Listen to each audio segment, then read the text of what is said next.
Breaking news, sinabi ni US President Donald Trump na ang Iran sa loob lamang ng isang araw ay maaari nang mawala o matapos. At ang araw na tinutukoy ni President Donald Trump ay bukas. Sa kabilang dako, Supreme Leader ng Iran na si Mujtaba Khamenei na kaya pala hindi ito humarap sa publiko buhat nang magsimula ang digmaang ito, February 28, napaulat na si Khamenei pala ay unconscious. Yan ang ating pag-uusapan sa videong ito. Pero bago ang lahat ay huwag kalimutang mag-subscribe. Samahan mo na rin ng like ang videong ito at i-click ang notification bell. Napakalaki kasing tulong yan para sa aming mga content creators.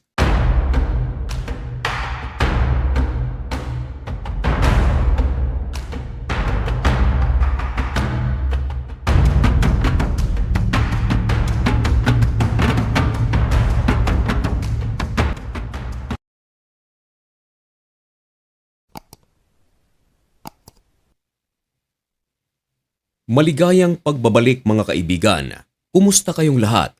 Ngayon ay April 7, 2026 at nagbabaga at napakabagong balita ang ating ihahatid sa inyo. Ito ay may kaugnayan pa rin sa giyera na nagpapatuloy sa pagitan ng Amerika, Israel at ng Iran. Pinag-uusapan ng buong mundo, inaabangan ng buong mundo. Mga international news ay nakatutok dahil sa sinabi ni US President Donald Trump na sa loob lamang ng isang araw o isang gabi, maaaring matapos na ang Iran o mawala na. Ang tinutukoy ni US President Donald Trump na araw ay ang bukas. Sapagkat ngayong araw na ito mga kaibigan, April 7, ngayon ang huling araw na palugit ni President Donald Trump sa Iran na kinakailangan itong buksan ng Strait of Hormuz. Iba ito sa 48 hours na sinabi ni President Donald Trump noong mga nakaraang linggo. Nga ang pinakabagong 48 hours kapag hindi bubuksan ng Iran ng Strait of Hormuz ay pupulbusin nito ang lahat ng kanilang makikita sa Iran. Yan ay ang pahayag ni President Donald Trump. Hindi raw makakaligtas sa kanilang puwersa ang mga power plant ng Iran, nuclear power plant, mga base militar at marami pang iba. Pinapalabas ni US President Donald Trump na kung gaano kalaki ang kanilang mga ginagawang pag-atake sa Iran katuwang ang Israel. Mas titindi pa ito pagkatapos ng araw na ito. Maraming mga bansa ang nabahala dahil sa mga binitawang pahayag ni President Donald Trump.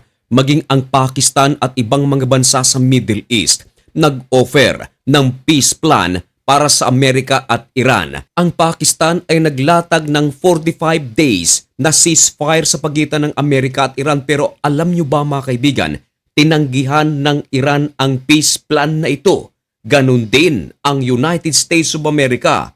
Kung baga, kapwa ang Iran at Amerika tumanggi sa 45 days na ceasefire plan. Nangangahulugan ito na tuloy ang digmaan. Ayon kay President Donald Trump, simple lamang ang reason.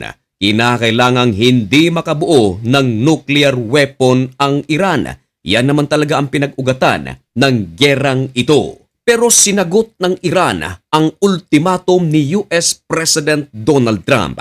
Ayon sa tagapagsalita ng IRGC, walang sinuman ang pwedeng magbigay sa kanila ng ultimatum at sila rin daw ang makapagdidesisyon kung bubuksan nila ang Strait of Hormuz o isasara. Nagbanta rin ang Iran sa United States of America. Ayon sa Iran ay nakahanda ang kanilang puwersa sa kung ano ang gustong gawin ni US President Donald Trump. Pero nagsalita ang mga kritiko ni President Donald Trump na kung gagawin nila ang pag-atake sa mga power plant ng Iran, ito raw ay malinaw na war crime. Dagdag pa ng maraming mga kritiko ni President Donald Trump na frustrated na daw itong si Donald Trump sapagat hindi raw niya mapasunod ang Iran sa kanyang gusto. Meron pa ngang mga nagsasabi na wala na raw sa katinuan ang pag-iisip ni US President Donald Trump hanggang humantong pa sa paggamit ng Section 4 of the 25th Amendment ng Amerika na kung saan nag-aalaw ito sa Vice President ng Amerika na palitan ang kasalukuyang presidente. Ganun pa man ay hindi nagpapatinag si US President Donald Trump at tuloy pa rin sa kanyang kampanya laban sa Iran, katuwang ang puwersa ng Israel. Samantala, ang Israel naman inamin na winasak nila ang isa sa mga pinaka-importanting petrochemical ng Iran. Gumanti naman agad ang Iran. Marami ding mga nawasak sa Haifa. May nasawi at may mga sugatan. Maging power plant di umano ng Israel ay tinamaan. Isa sa napakalaking isyu ngayon sa Iran sa kung sino ang nagpapatakbo sa bansang ito sapagkat napaulat at ibinalita ng Iran International na ang supreme leader nito na si Mujtaba Khamenei ay kasalukuyang unconscious at kasalukuyang tumatanggap ng treatment sa siyudad ng Qom. At gaano naman katotoo ang balitang ito? Ang balitang ito mga kaibigan ay kinuha sa pangangalap ng intelligence ng Amerika at Israel katuwang ang Arab allies.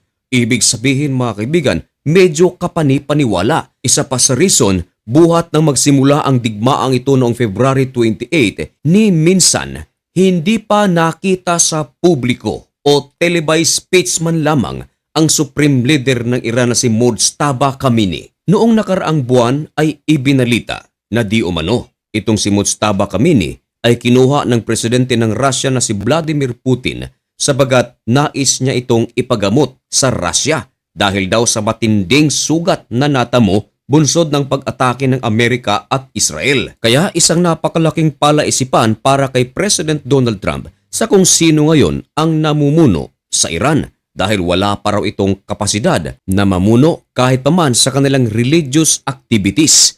Meron namang mga nagsasabi baka naman hindi lang lumalantad para hindi malocate ng United States of America at Israel ang lokasyon ni Mujtaba Khamenei dahil kapag nagkataon ay magiging target ito. At katunayan mga kaibigan, talagang target ang mga commanders at supreme leader ng Iran sa gyera na nangyayari ngayon. Balikan natin ang Amerika. Todo handa ngayon ang puwersa ng Amerika. Ito marahil ay sa sinabi ni President Donald Trump na maaaring bukas ay magsagawa sila ng mga malalaking airstrike sa Iran kung hindi bubuksan ng Iran ang Strait of Hormuz. At napaulat din mga kaibigan na meron ng karagdagang aircraft carrier ang ipinadala ng Amerika malapit sa Strait of Hormuz. Nako mga kaibigan, patindi ng patindi ang gulong ito. Sa halip na humupa ay palawak pa ng palawak. Parami ng parami ang mga nawawasak at ang mga nasasawi. Ang tanong mga kaibigan, ay tutuhanin kaya ni US President Donald Trump ang kanyang banta pagkatapos ng araw na ito kung hindi bubuksan ng Iran ang Strait of Hormuz?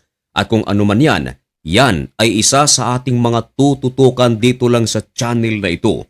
Kaya manatiling updated. At upang mangyari yan, ay huwag kalimutang mag-follow o mag-subscribe dito sa napakaliit na channel o page na ito. Mga kaibigan, hanggang dito na lamang muna ang video ito. May God bless you and thank you so much for watching. Goodbye.